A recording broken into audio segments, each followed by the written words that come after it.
people in a particular industry are gathered together. They're gathered together in New York for a conference. And they ask the number one person, the most successful person in that room, to go on stage. And they ask her to share all of her secrets with the other 99 people. And she does it.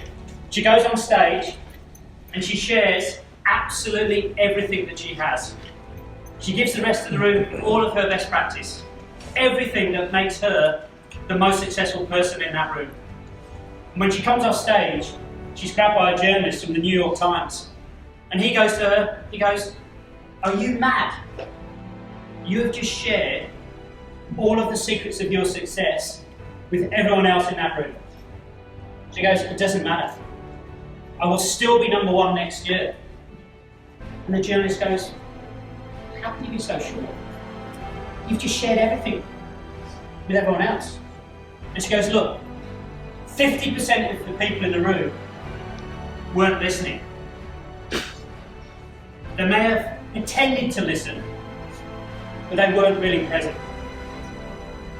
And out of the other 50%, I guarantee that only 3 or 4 will have the strength of personality to change their behaviours in any way. I will still be number one next year." And when I first heard that story, I was really disappointed in human behaviour. I thought, how can that be? How can that be the case? That you've got someone who is just so good at what they do, and they're willing to share in the open knowledge that most people won't do anything differently. But then I thought, how about if I'm always in the 3 or 4%?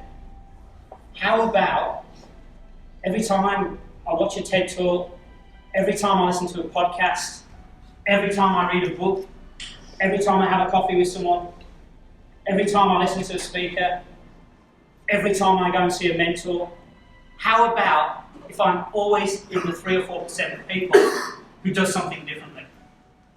And I truly believe an enormous part of my success was literally doing that.